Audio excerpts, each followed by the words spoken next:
As they say, art is an imitation of life. Thus, it is no wonder that films also reflected the conditions of society. Gerardo de Leon's early masterpieces like Tayug, Ang Bayang Api in 1947 was about the colorum uprising in the 1930s. Ang Sawa sa Lumang Simbolyo in 1952 was about an outlaw who outraged a community by robbing the crown of the sacred image of the Virgin. And Hanggang sa Dulo ng Daigdig in 1959 was about another outlaw based on the real-life figure of Nardang Putik of Cavite.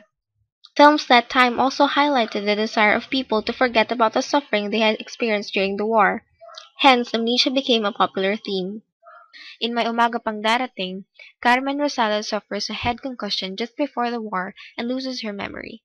She regains her memory after a decade of living with the nuns and serving the convent during the war and learned the lesson of humility. Other films which used amnesia as a theme was Gerardo de Leon's Isumpa Mo Giliw in 1947, Isang Libong Pisong Kagandahan starring Rogelio de la Rosa in 1947, Ulilang Bituin in 1956, starring Maria Montenegro and Charito Solis. It was not long that Filipinos came to realize that corruption had settled in the new government. The headlines during that time were about the non-payment of back pay or guerrilla benefits.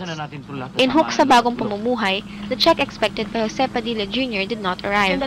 He mortgages his mother's piece of land, thinking that they could pay the usurer with the back pay. Padilla accidentally kills the usurer and is forced to join the growing Hook Balahap Maawa po kayo sa amin. Bigyan pa ninyo kami ng kaunting panahon.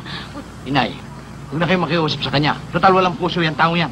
So, huwag na tayo makipag-usap. Parang talo na tayo, anak. Sapagkat wala tayong igugugol sa abogado. Pabihan mo ako makiusap. Mr. Vargas, tiklop-tuhod ko pong humihingi sa inyo ng awa. Bigyan ninyo kami ng panahon. Ito pong lupa't bahay na ito para sa aking maanak. Mother insisted on pleading with Vargas. But he stood firm, and as she grew excited and desperate, Vargas finally decided to leave. She hung on, and he pushed her away. And that was all I could take. That was all.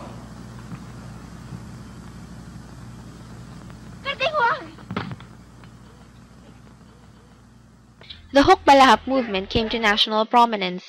Movies eagerly pounced on the new material, but the censors stopped it. The Board of Censors for Motion Picture, or BCMP, became more vigilant in shaping the film industry's response to realities of urban poverty, peasant and labor unrest, graft and inefficiency in the bureaucracy, and rampant criminality.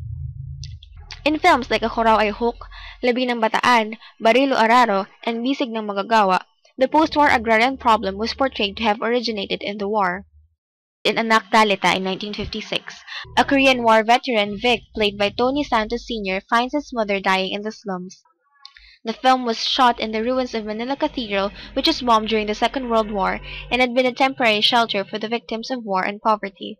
The church was used as a symbol of hope for these people. The setting of Anak Dalita reflects the aftermath of the war.